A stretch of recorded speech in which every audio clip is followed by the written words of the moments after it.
अहंकार का अंत कैसे करें? Motivation short story in Hindi.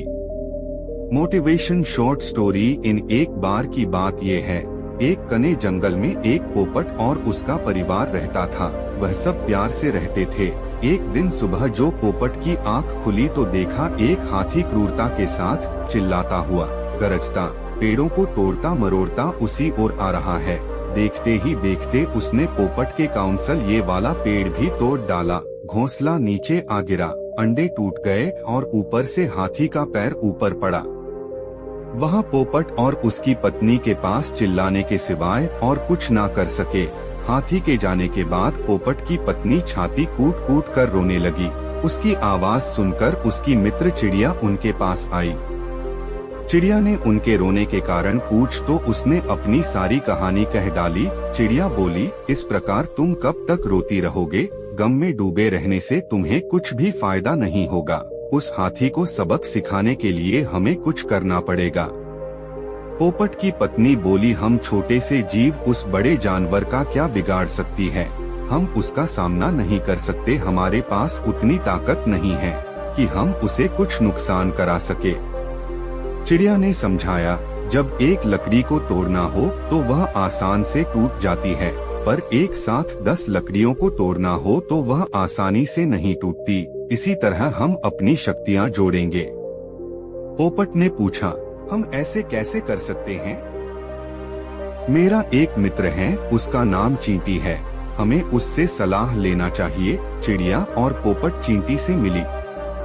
चिड़िया और पोपट उस चींटी से मिली। उसने पोपट की कहानी सुनकर दुख जताया।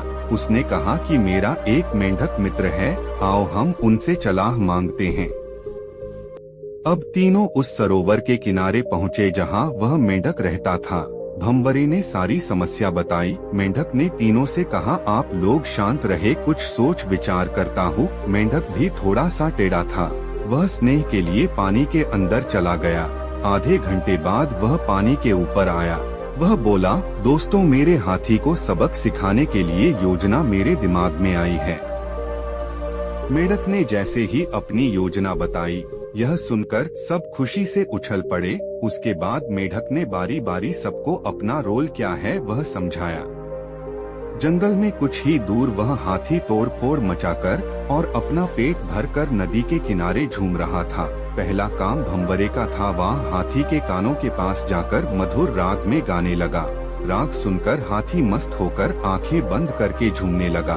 तब चींटी का झुंड आकर हाथी के कान में चला गया। जैसे हाथी इधर उधर भागने लगा।